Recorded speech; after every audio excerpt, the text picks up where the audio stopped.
Good morning. My name is Dennis Grady, and I'm CEO of the Chamber of Commerce of the Palm Beaches. And it's my pleasure to welcome you to our fifth virtual corporate program this year. As you know, since August, we have moved our programs to the virtual platform because of the pandemic. In addition to having our keynote speaker, County Mayor Dave Kerner, give his much anticipated State of the County annual address, we will also have four speakers who will briefly speak on their new best business practices resulting from the challenges of COVID-19. Before I introduce our chair, Rick Ricanis, I would like to take an opportunity before the end of the breakfast to wish each and every one of you a very happy Thanksgiving and a safe one with your family. Now it's my pleasure to introduce our 2020 and 2021 board chair, Rick Ricanis. Rick? Thank you, Dennis. It's been my distinct honor to serve as the 2020 board chair for the Chamber of Commerce of the Palm Beaches, and it's going to be a true privilege to remain in leadership in 2021. I want to thank my fellow executive committee leaders who will also remain in leadership in 2021. Dennis Grady, Evelyn Hopkins, the 2019 board chair, Bill Bone, chair-elect 2022, Jennifer O'Flannery Anderson, chair-elect 2023, Bob Diffenderfer, and Jimmy Johnson. It's a privilege working alongside each and every one of you. Thank you for your loyalty to the Chamber's ongoing success that has resulted in because each of you has shared in your time and individual gifts of strategic, diplomatic, tactical, and thoughtful leadership. Before we continue, let me do a couple of little housekeeping items. First of all, we thank you for keeping all of your mics muted and your cameras off, unless you're speaking. Secondly, while Mayor Kerner is giving his address, some of you may have questions about his presentation. If you have questions, take a look at the bottom of your screen. There is a chat button. Please use the chat button to post your questions. Dennis Grady will go ahead and, if time allows, pose them to Mayor Kerner. Now, I want to recognize and thank two additional board members who are our sponsors here today. Number one, AT&T is our premier corporate breakfast program sponsor for today's program. AT&T is represented by Ian Kotner, who is the Regional Director for External and Legislative Affairs. And he's also a Chamber board member. Now, he's going to be talking to us a little bit shortly. Now, but first, I want to recognize Baptist Health South Florida for being our first annual Wi-Fi sponsor for the Chamber's live and virtual corporate monthly breakfast series. Joining us today on their behalf are two of their distinct leaders. Michelle McGovern, who is Director of Community and Government Relations, and she's also a board member, and Barbara James, who is Executive Director of Bethesda Hospital Foundation. Barbara, we welcome you today to share with our guests updated information as to what you all are doing in our local community in response to the COVID-19 crisis. We look forward to hearing about your latest, most innovative and effective best practices that our local business leaders may be able to apply to their organizations and colleagues. Barbara? Hello, everyone, and thank you for having me today. I'm Barbara James, and I'm the Executive Director of the Bethesda Hospital Foundation. We are a not-for-profit support organization for the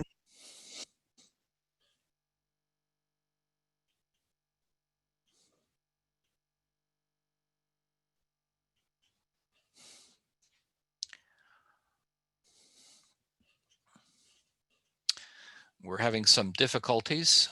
We'll bring Barbara back shortly.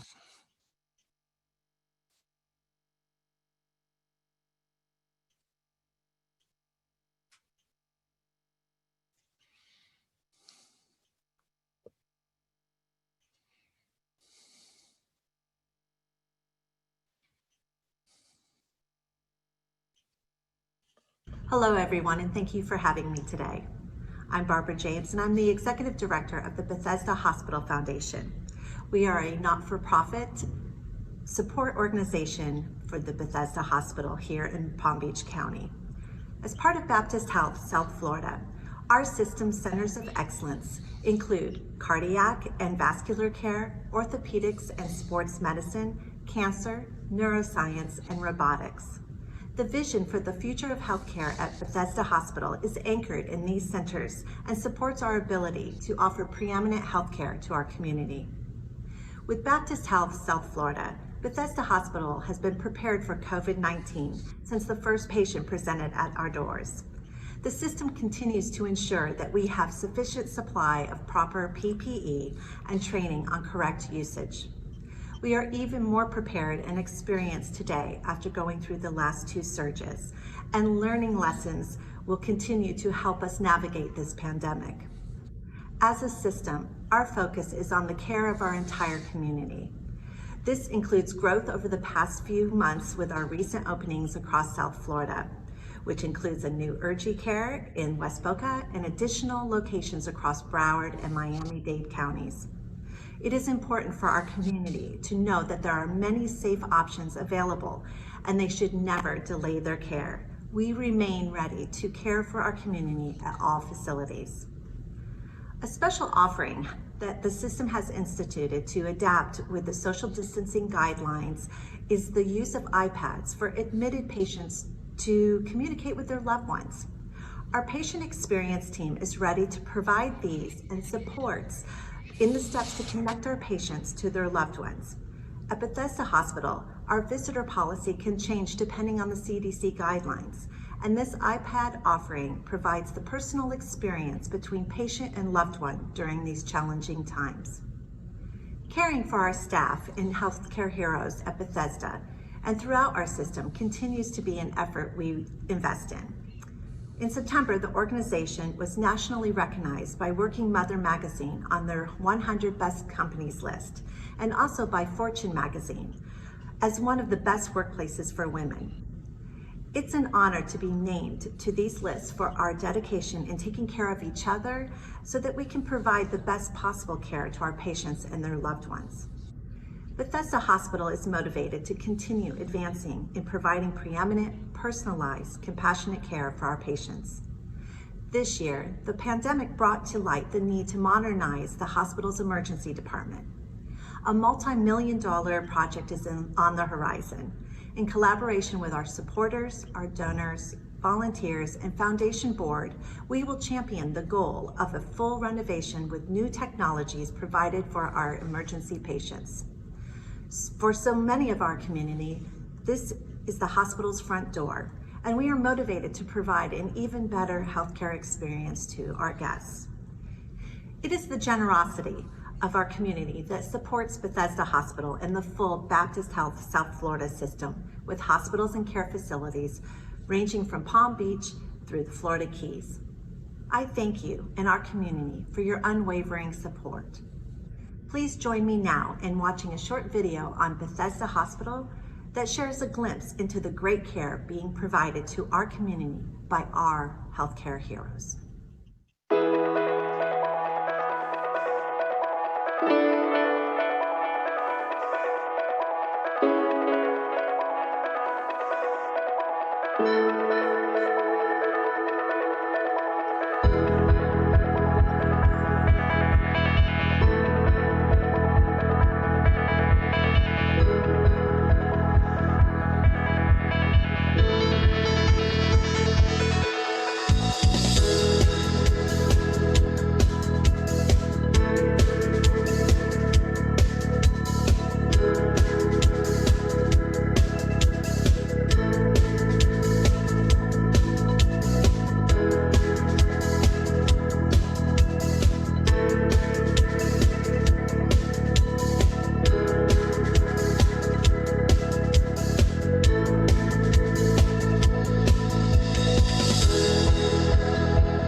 Thank you, Barbara. And thank you again to the whole team at Baptist Health South Florida for your service to our community.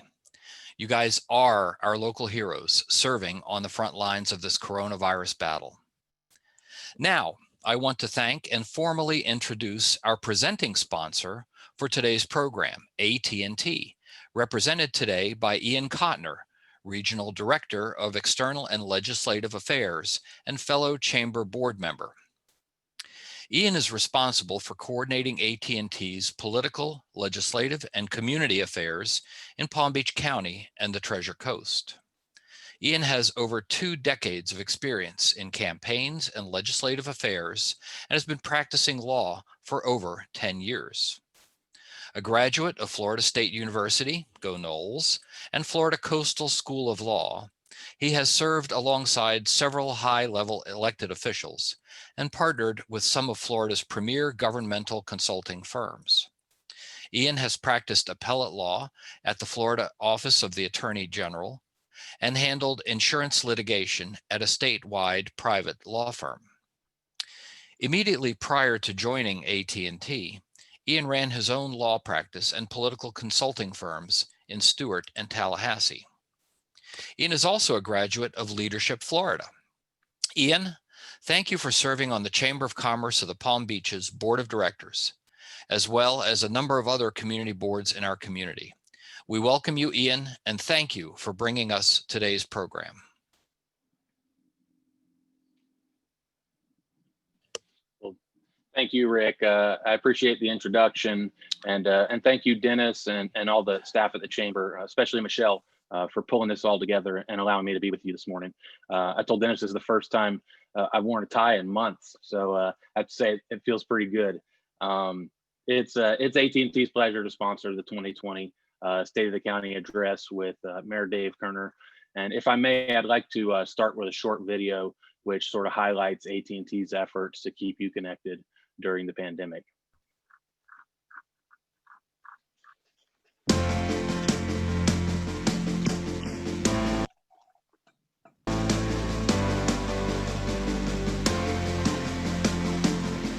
You can be confident in AT&T's network reliability. As a global company, we prepare every day for situations just like this. We have extensive experience in planning for and responding to a wide variety of situations around the globe, with the goal of making sure you can stay connected with family and friends. We believe it's our civic duty to keep our customers and communities connected, especially our first responders. We are public safety's partner, providing police, fire, EMS, public health, emergency management, and military personnel priority and preemptive communication 24 hours a day. We're working around the clock, closely monitoring developments in the COVID-19 outbreak, and are actively taking the appropriate steps that are consistent with CDC and WHO recommendations. Our networks continue to perform well.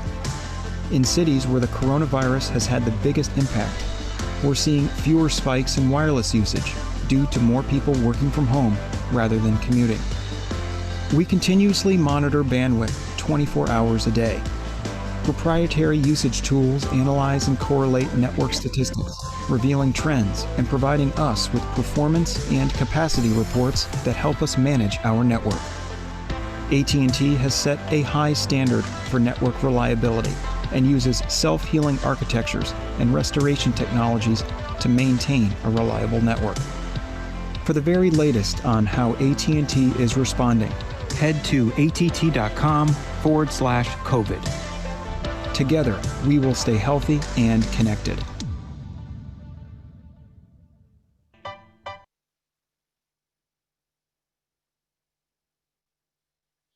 All right. Well, as the video reflects, AT&T has been busy working to ensure our customers, you all, businesses, government, first responders, medical professionals, teachers, and students alike are able to stay connected during these uncertain times. In 2020, AT&T's focus has been on ensuring connectivity, bridging the digital divide, expanding 5G and FirstNet, and providing customers with first-class entertainment and over-the-top content. We are working to keep up with the increased traffic on our networks. And so far, we've been extremely successful in doing so. We're making constant upgrades to bolster the network where necessary. In 2020 alone, AT&T's invested billions of dollars in capital expenditures.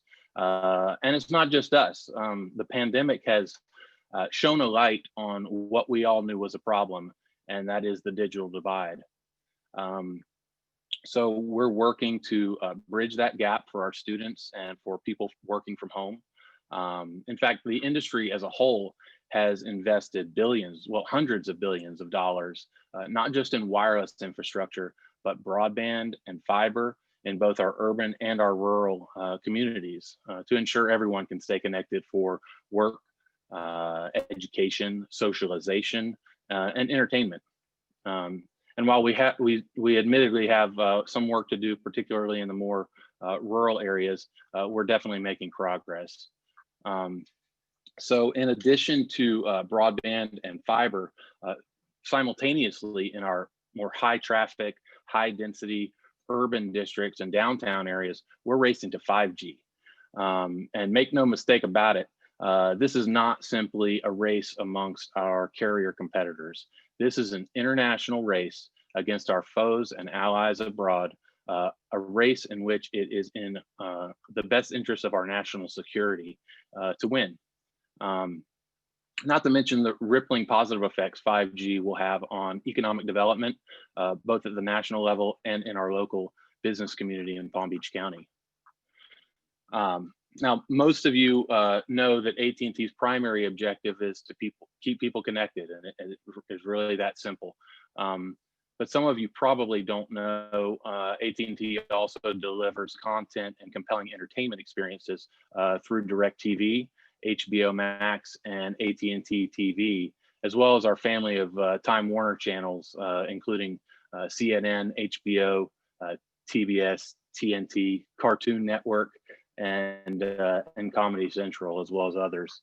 So as a modern media company, AT&T's unique blend of businesses work together to provide our customers around the world with connectivity, technology, entertainment, news, advertising, and more. And then last, but certainly not least, AT&T is working tirelessly to keep our first responders connected through our nationwide FirstNet network.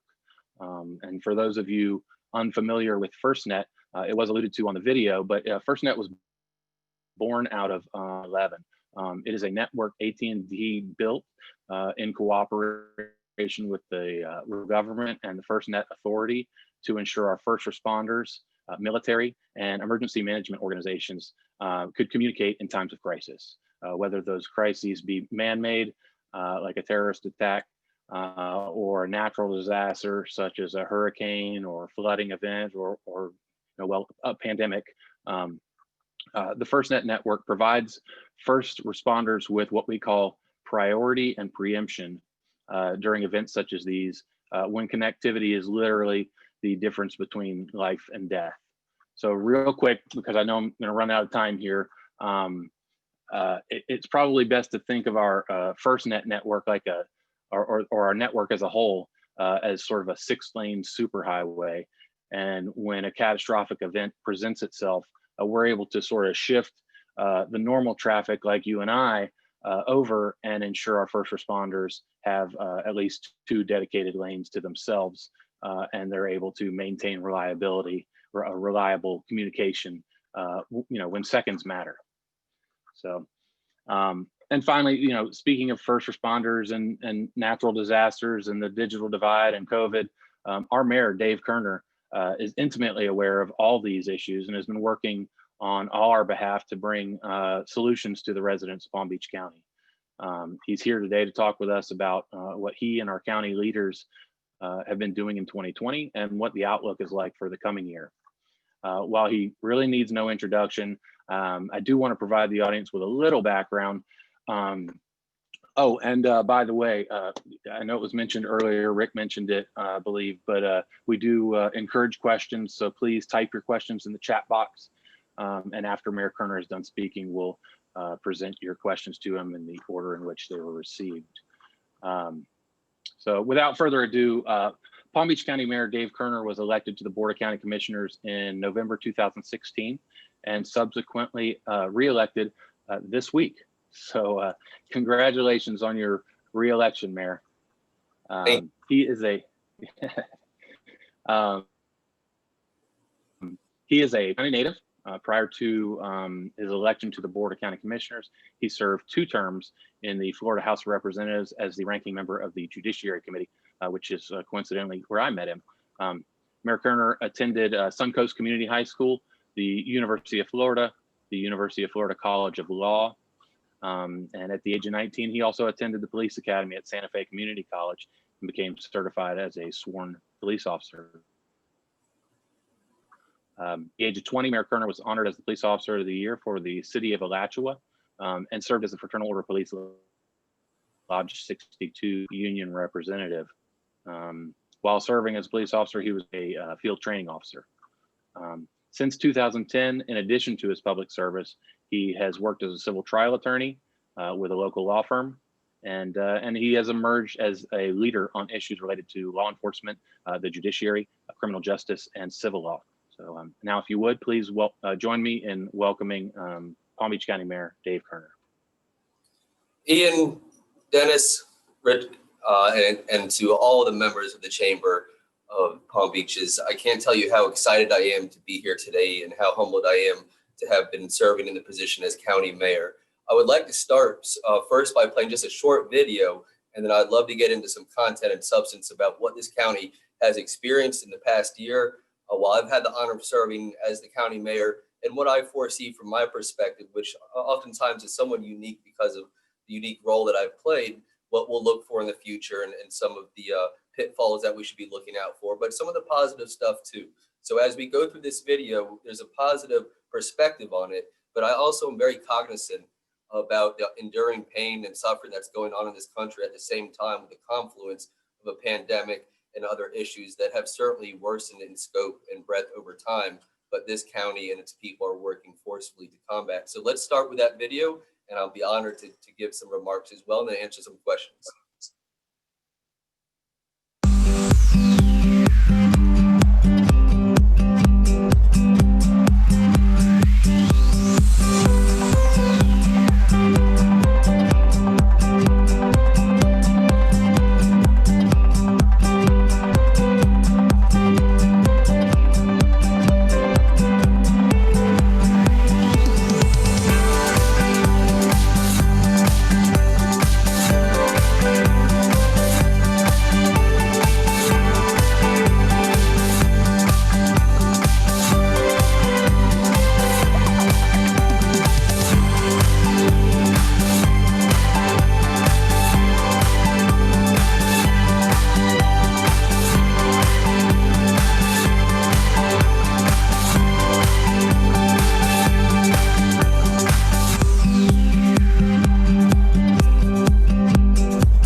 Ian, thank you so much for allowing me to play that video. I think it's a fascinating contrast between where Palm Beach County was headed, even with our own internal issues in the county, like every community has. We were headed on a great trajectory, and government, as it should, has been focused during that time period. And we'll say November 2019, which sounds like such a long time ago. This county was, again, as we oftentimes are, a county on the move in the right direction, booming economy, wonderful tourism, things of that nature. It's hard to compete with Palm Beach County on that level because we offer so many great services and so many natural resources that people love Florida for. Quite frankly, as this is my native county and where I was born and raised, I, like oftentimes people do, are very loyal and very passionate about where they come from, where they hail from. I heard Dennis unfortunately make a reference to the Knolls and your educational history. And I'm a Florida Gator, so we all get along great, but there's a lot of passion. And I carry that same passion about the University of Florida for the county of Palm Beach. And I can tell you that in my short time, as well, it certainly hasn't felt like a short time, but in that time period that I've served as the county mayor since November 2019, this community and the state of Florida and the nation and the world have been enmeshed in a difficult battle, a deadly battle against COVID-19. And for me, as I step back, now that my reelection is behind me, now that there's some stability, and let me talk very briefly about the transition of power, since we don't know who our next president will be. I think we'll be reminded about the robust protections and separations of power and how our system of democracy works, regardless of who the winner is at the end of the day. And that should encourage us. But at the same time, what I take from my time as the county mayor, when I look at this unit of government, Palm Beach County government, the Board of County Commissioners, I can tell you that every day I go home and I'm fascinated by the depth of knowledge and professionalism in this government. I go home very proud to be a part of this local government. We've seen over the course of this pandemic how counties at the operational level have been the most forceful responders in the institutions of counties, whether it's the sheriff's office or fire rescue, or even our utilities department or emergency management. Local mayors and emergency managers and units of local government have been on the front lines of this pandemic, and I'm inspired every day by their work. But I want to back up very briefly before we got into about the March time period and take a little snapshot about where the county was at back in November 2019, which was when I had the honor of being selected by my colleagues. I am up here on the dais right now representing the Palm Beach County Board of County Commissioners. And when I was selected, Commissioner McKinley had recognized long ago that there was a terrible pandemic in another sense going on, and that is the opioid crisis in Florida. And she's been a leader, not just on a local level, but on a statewide level. We've seen Commissioner McKinley go to really state office now that she's the president of the Florida Association of Counties, and take that fight and take that battle to Tallahassee for assistance. And right about that time in 2019, Commissioner McKinley's efforts to provide an addiction stabilization unit to this county with medically assisted treatment had come to fruition. And it's something that we're very proud of because it's that progressive nature of Palm Beach County where we always think, what can we do better? What have other units of government not done that we can do, and be a thought leader in that regard? And that's what we were confronted with at that time in November 2019. I can also say we were confronted heavily with, which has just grown in size and scope, which is a homelessness issue. And because the voters and their compassion and their love for this community allowed us to do the 1 cent sales tax, and we've utilized a lot of those funds to build out extra resources for our homeless population. I can tell you that one of the most challenging aspects of being a county commissioner for me has been contending with that homelessness issue. I think you all remember that in John Prince Park, we had a tent city, and these types of encampments have popped up all around the United States. Anywhere where there's an urban population center, we've seen the stress and strain on the economy and on housing and affordability force people to transition into a way of life that really they never expected to be in, and that is homeless. And so the people of this county and the taxpayers allowed us at that time to invest an additional $8 million on top of our Homeless Resource Center #2, which is going in District 3, where I represent. We were also able to compassionately and safely and effectively transition over 200 members of our community from a park system where it wasn't appropriate, it wasn't safe, it certainly wasn't comfortable, and it certainly didn't provide any meaningful background support for these folks that have fallen on hard times. But we were able to quickly transition, even during that pandemic, to utilize one of our county facilities that sat dormant and transition into a really world-class facility that doesn't just provide air conditioning or a bed or a refrigerator or food, but wraparound services like Medicaid, signing up for Medicaid, or working with Career Source to find new jobs or new skills, to be able to use the internet to apply for jobs on the spot with assistance. That's the type of progressive attitude and nature that I love about Palm Beach County, and that has drawn me to want to be a county commissioner. You know, I can tell you about my time in the legislature, and Ian has a lot of experience in Tallahassee. You know, it's a difficult place to operate. It's highly partisan and it's highly political. Political is not a bad thing. Political is just a reflection of our freedom in democracy and how those decisions are made by people that are elected. But I left that institution feeling, you know, pretty let down by how the process really was played out when bills are going on the House and the Senate and they're going to the governor. What type of participation and influence did I have as an elected leader being in the minority party? And it was frustrating. But when I got to the Board of County Commissioners, it's a collegial body and it's a $5.5 billion budget. And it's the things that affect my constituents and my family, my mother and father and brother and sister-in-law and niece are all watching this presentation because they all live in Palm Beach County, as they had since the 60s. And so it's a very personal journey for me to have been involved in it. And so I commend Commissioner McKinley for her forceful action and this board's forceful action in attacking the opioid epidemic. But that, again, has increased in size and scope because of the difficult economic times that we are in nationwide and worldwide. Of course, local governments are always looking to the census that happens every 10 years. That process has been playing out in Palm Beach County since well before November 2019, and has really been led by a dear friend of mine and colleague, Commissioner Mac Bernard. Even through the pandemic, he has made sure to keep his eye focused on that ball, because we're talking about, in a county of 1.5 million people at $1,600 per person, we're talking about $2.4 billion that's left on the table for this county to take advantage of. We paid those taxes and income taxes. We'd like to see it come back in the same proportion as there are residents in our county. And that's the function of the census. And so we've seen robust response and action as a local government in that regard. Of course, 2019 brought the World Series champs. The Washington Nationals beat the 2018 Houston Astros. Oddly enough, because we are Palm Beach County, both of those teams, you know, spring training is at 15 of Palm Beaches. What an incredible resource for this county.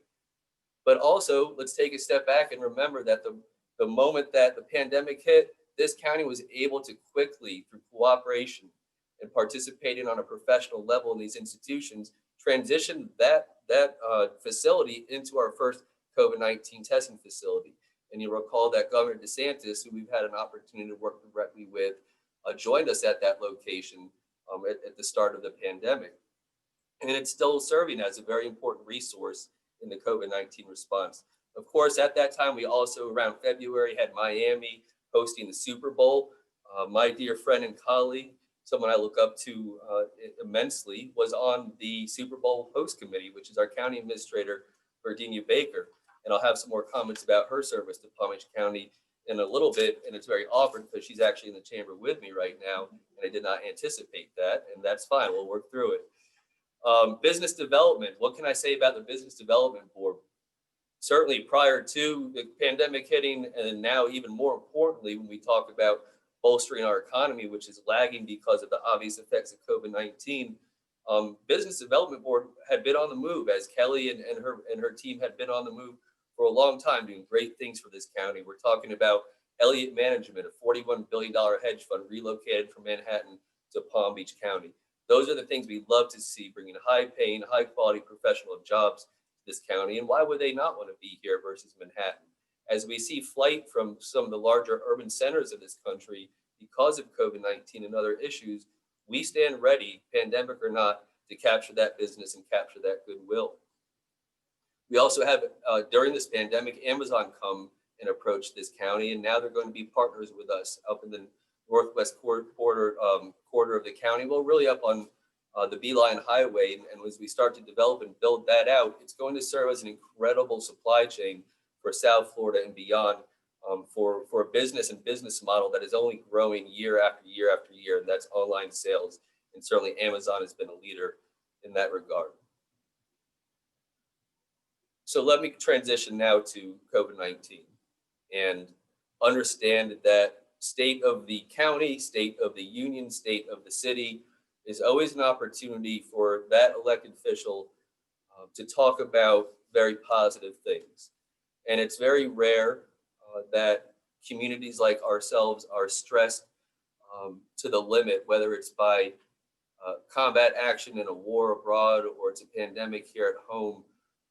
The effects can be the same, and that's loss of life, that's economic recession or depression, there's psychological and mental health issues that are starting to emerge that are both fascinating and very scary at the same time. Fascinating me because we focus so much on the physical and health effects of COVID-19, but as we always forget, right behind that corner are the emotional and psychological effects, whether it's losing your job, losing a family member, not having faith or hope that the government will do the right thing. There's a lot of reasons why the members of this county and the residents of this county, despite the struggles that we've had, should have the utmost confidence in the response and ability of this local government to continue to respond on a day-to-day basis. But I say that because I don't want to demean anything that anyone's gone through. But when I tell you that this government has responded effectively, it's not because of the work of one person. It's that Team Palm Beach County mentality that was discussed in the video. We have incredible professionals that work in this county. We have incredible professionals that work outside of this unit of government that work with this county, such as the healthcare district, such as the Florida Department of Emergency Management and the governor's office and the sheriff's office. There wasn't an AT&T, an FP&L, and the chambers. I would like to say that this response has been a team response, and that's why it's been effective, is because it's been organic. It's not been forced upon anyone. And although there are regulations and there are economic restrictions that had to be taken consistent with my duty as a county mayor and with the professional health advice of the public health officers that advise us, and in accordance and consistency with the executive orders issued by Governor DeSantis, I will not beat around the bush and tell you that as difficult as it was for me to have to be the face of the government that imposed those restrictions, I cannot imagine what those restrictions were like for the people that own the businesses or the people that lost their job. But again, it's always been the policy of this board to balance those two competing interests, which are inextricably intertwined, and that is economic health and the physical and mental health and public health of this community. And I think we've learned and adapted on a high level, particularly in this community, about what we can do without government regulation to combat the spread of this pandemic. And that's wear a mask. That's make sure that we constantly social distance. And I know that people are so sick and tired of hearing about these concepts, and we won't have to talk about them that much because they become to be self-executing. I think this community and this economy has adapted or is starting to adapt to the realities of living with COVID-19 for the foreseeable future. We heard Barbara from Bethesda talk about some of the proactive and progressive things that Bethesda Hospital and health systems are doing, but she also mentioned the second and third wave, that doctors have learned how to combat or at least treat this sickness even more effectively. And all those things are coming together to give maybe not a light at the end of the tunnel just yet, but the hope that these communities that are struggling can move forward in a positive fashion and continue to grow economically and continue to be compassionate to the needs of the community while we live with COVID-19. And I think that's going to be the next chapter for this county, is how do we continue to live like this, but also begin to bolster and regrow our economy? And to that end, let me talk about the CARES Act funding and the $261 million that has been awarded, I guess, to this county to help soldier through these difficult times. We put the emphasis of those funds on grants that are designed to help those in our economy that are struggling, whether it's rent assistance, mortgage assistance, utility assistance, or even direct payments to businesses that can substantiate their losses due to COVID-19 and our regulations. We've done a very effective job in getting that money out to the community as a lifeline. And I give a lot of credit, not just to the policy direction of our board, but of course to Virginia Baker as our instant commander and our county administrator on how to get those funds out as quickly as possible. We really saw this government transition into a form of government that we've never been before. I mean, we were sending money out as grants. We were almost like the Department of Economic Opportunity. We were setting up operational testing sites. We were equipping our firefighters with the proper protocols. The things that government had to do to effectively suppress the spread of this virus, I would need more than 20 minutes to discuss just how effective that transition happened in this county. At the same time, we have a tough road ahead of us. And it's going to take the collective will and patriotic spirit and love for our neighbor to continue down this road where, hey, I'm looking at a computer screen right now. I don't want to do that. I want to be with my friends. I want to be with members of the community. I didn't get to shake one voter's hand this election cycle.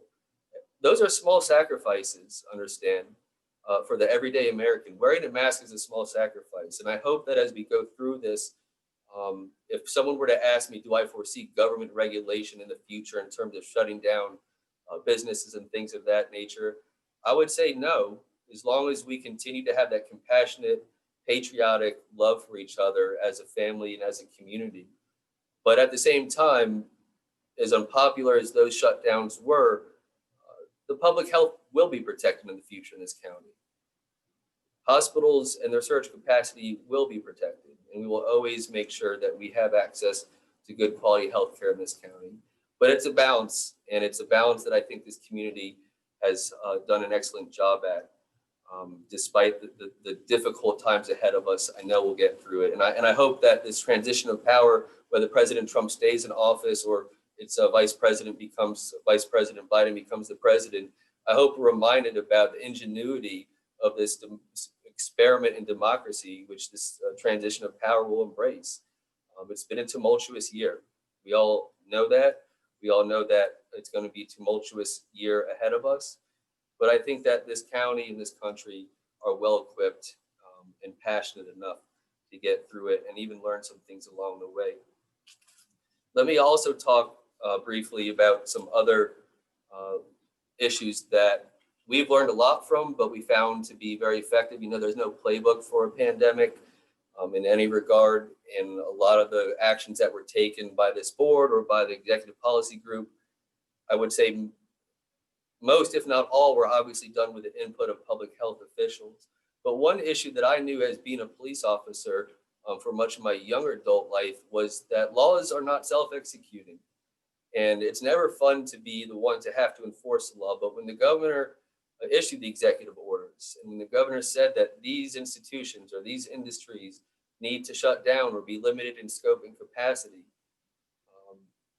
obviously that was designed to suppress the spread, and it did suppress the spread. And let me tell you that this county is a large urban county that was drawn out, was the first to go into phase one, the first to go into phase two, the first to open our school system to the public by a couple of weeks. And that may not seem like a big deal, but it's a big deal to the business owner. It's a big deal to the child whose emotional and social development rests upon his or her ability to interact safely in person with his or her teacher or friends at school or guidance counselor. So I looked at those things as a very proud moment in the history of this county. But we were able to suppress the spread, and we were able to help educate the community and the business community because of the formation of the COVID education and compliance team. And it was designed to insulate the process from politics. It's difficult for a local police department to go into the local eatery or cafe and say you have to shut down. We wanted to remove the politics from that process, and we wanted the rules to to be followed because it was a public health issue. And I commend the leaders of that team, including the members of this county staff that went out day in and day out, the members of the sheriff's office, the local municipality police departments, the code officers. They went out into a difficult environment and they did a heck of a job and they helped to save lives. I know that I was given 20 minutes. I'm about 19 minutes and 30 seconds. There's so much that I could talk about, but I wanted to close with just some comments on the future of this county and the men and women lucky enough to have been elected to help run our county government. And those are my colleagues that I'm deeply appreciative of for their support during this difficult time as I've served as the face of this county. Commissioner Bernard, Vice Mayor Weinrath, Commissioner Weiss, Commissioner Balashay, Commissioner McKinley, and of course, my favorite Commissioner, Mary Lou Berger, who we all miss incredibly, and I hope to see her again soon.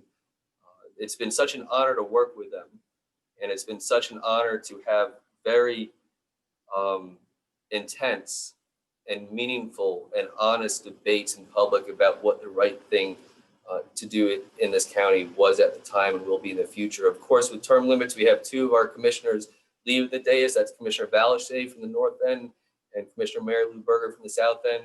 This board is delighted and honored to welcome two new county commissioners on November 17th. County Commissioner-elect Maria Marino and County Commissioner-elect Maria Sachs, who I had the honor of serving with in the Senate. And then, of course, my final closing thoughts will be that I want to thank everybody for their support for me personally during this difficult time period, but none more than Ms. Virginia Baker, who's our incident commander and county administrator. She leads and has built a senior staff of dedicated, focused, intelligent, and effective professionals that labor day in and day out. And I think Ms. Baker defines what it means or should mean to be a county administrator and an incident commander. Commissioners come and go, county mayors come and go, and we sit in our nice seats for a period of time because the public gave us a moment in time to serve.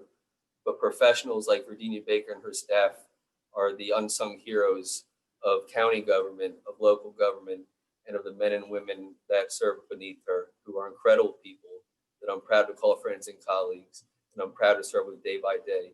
It has been an immense honor to serve during this difficult time period in Palm Beach County. It's certainly not over, and I certainly will look back at it and say that I've learned a lot. I think that I had to get off social media because I wasn't very popular for a period of time, and I'm not sure that I'm popular at this time. But there was a quote or a Facebook post that I think summed up my time as county mayor, and it was posted on the Palm Beach Post by Patty Durant Marchiante, and it says, honestly, there's something about you that I don't like, but I actually think you're good for Palm Beach County.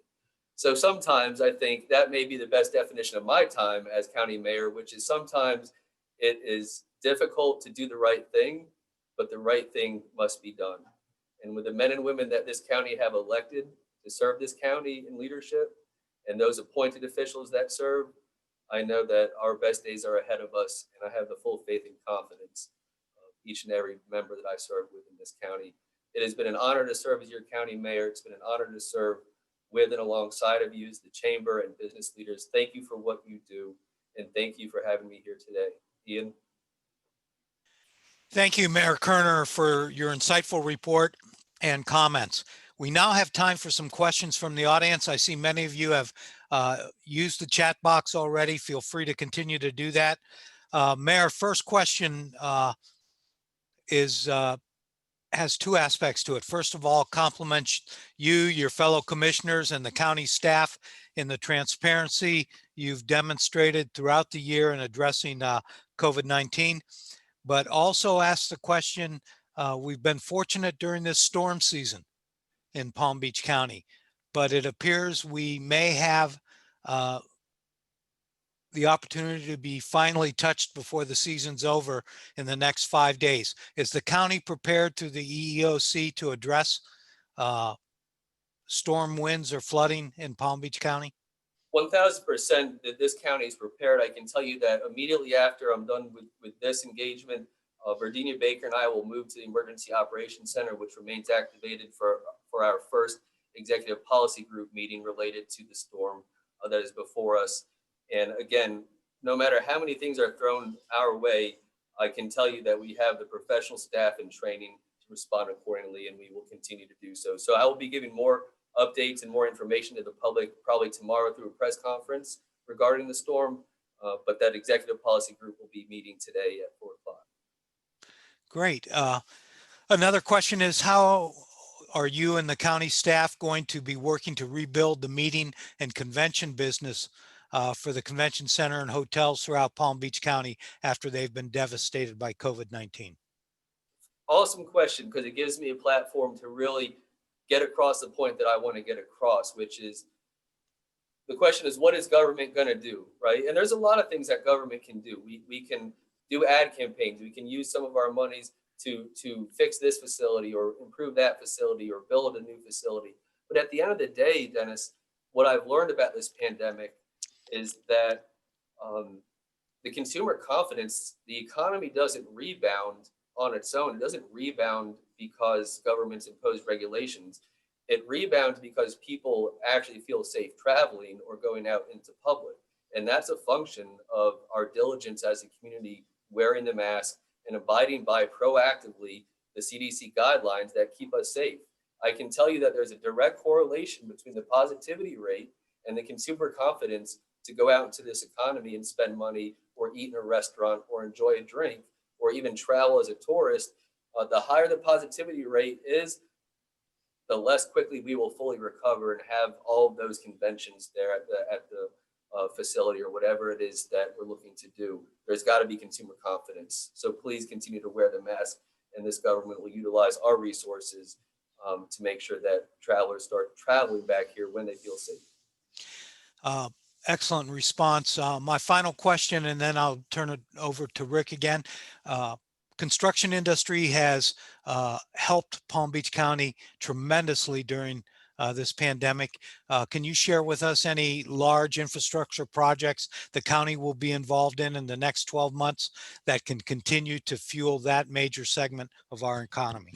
So one of the fascinating things that I've noticed from an economic standpoint is that, of course, our sales receipts and our taxes collected by sales tax, which is the most direct driver of the state budget versus ours being at a local level, property taxes. What I've noticed is that in Palm Beach County, property values have actually stayed stable or gone up in many ways because there is sort of a reflexive flight to areas like Palm Beach County that are not so urbanly dense.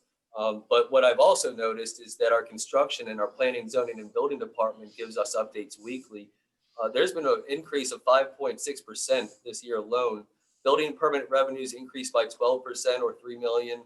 Residential construction, the total value of new residential construction was just over 1.1 billion in fiscal year 2020, as compared to 773 in FY19. I mean, 1.1 billion versus 773 million. That's a huge increase. And the total value of all construction permitted increased by 26.8% in this county, from over 1.6 billion in FY 2019 to almost 2.1 billion in FY 2020. And that takes in a large portion of the effects of COVID-19. So development, construction, the desire to purchase and own land here and build something on it remains as high as ever. And quite frankly, COVID-19 has a lot to do with that. Mayor, thank you for your service and your leadership to the community and to Palm Beach County and the state of Florida. It's now my pleasure to turn the program back over to Rick Ricanis. Dennis, thank you. Mayor Kerner, thank you very much for your insightful and informative address. Not only did it have very good information, it gave a good perspective from your vantage point as a county commissioner and mayor this past year in a very stressful time. And you showed great insight and humility and appreciation of all those around you who are sharing the burden that we all share this year.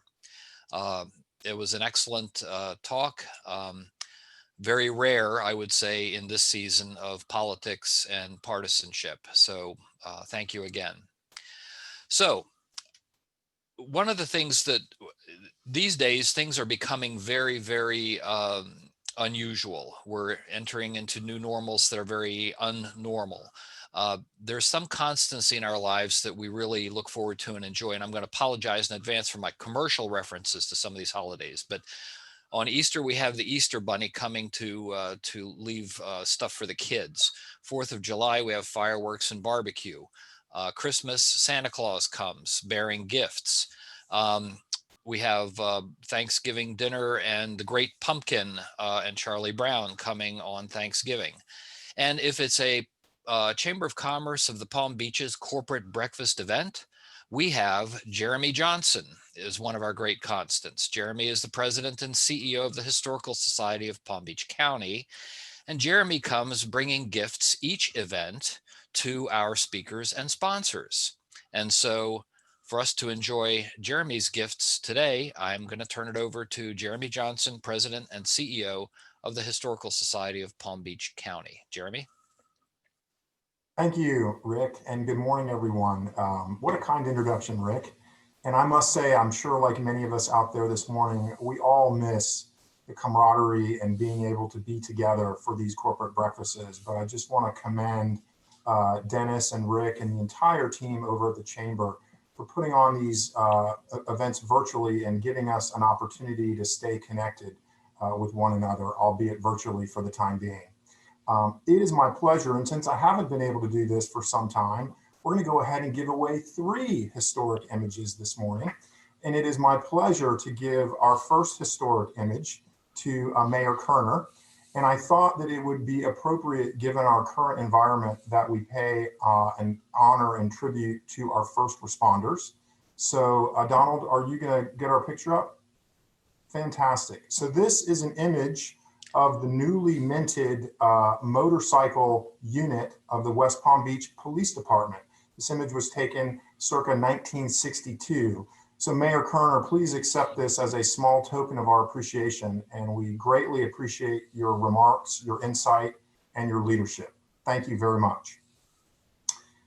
The next image that I have this morning is for our presenting sponsor, Ian Kerner. And this image is a photograph of telephone operators taken in 1959 at the brand new Palm Beach Tower. And the Palm Beach Tower was the phone node that was originally at a place where the Royal Poinciana Hotel stood previously. And this is the place also when President Kennedy would visit Palm Beach, this is the place that his communications staff would spend their time and keep communications going for the presidency. So Ian, thank you for your support of the Chamber and your service to the Chamber. It's greatly appreciated. Thank you, Jeremy. That's very kind and thoughtful of you. My pleasure. And then our final image is being presented to Barbara James of Baptist Health. And again, it is, I think, paying tribute to our nurses. And this is a particularly special image for all of us here in the city of West Palm Beach, because this image was taken in 1950, and it is an image of Nurse Eva Mack. And for those of you that aren't familiar with Eva, Eva was the first health specialist for the school district of Palm Beach County. And then she also went on to become the first Black mayor of the city of West Palm Beach. So on behalf of the Historical Society of Palm Beach County, it is my pleasure to present these historic images to our sponsors and to our speaker this morning. Thank you all very much. Thank you. Now, Jeremy, oh, sorry, go ahead. Oh, no, go ahead, Rick. I was going to say thank you so much for that threefer. What an unexpected gift for not only Mayor Kerner but our 2 wonderful sponsors. Thank you again also for AT&T for being our premier program sponsor for today, and to Baptist Health South Florida for being our 2020 Wi-Fi sponsor. Thank you to each of our guests for taking time to be with us today. Coming up, please mark your calendars. We have December 9th, mark your calendar, December 9th, lunch meeting from 12 to 1. This will be a panel discussion with local executive leaders from national companies. The topic is very, very current: how COVID-19 has changed corporate, civic, and community engagement. Our panel host is going to be Christine Barney, CEO of RBB Communications. She's also a fellow chamber trustee. She's awesome. This is going to be a great event. And save the following date. Mark your calendars, January 28th, 2021, from 8 a.m. to 9 a.m. sharp. Join us for our first corporate breakfast series event for 2021, the annual State of the City with West Palm Beach City Mayor Keith James. Going to be a remarkable event, and you don't want to miss this opportunity to hear directly about what West Palm Beach has been up to in 2020 and his vision for business community to stay strong, keep moving forward safely, all of us together in 2021 alongside Mayor Keith James. So we want to wish each and every one of you a safe and productive day. Also, please accept our best wishes for a safe and happy Thanksgiving for you and your family. This has been a wonderful event. Thank you again for all of you who participated and all of you who were able to join us. Thanks again. Thank you, Rick.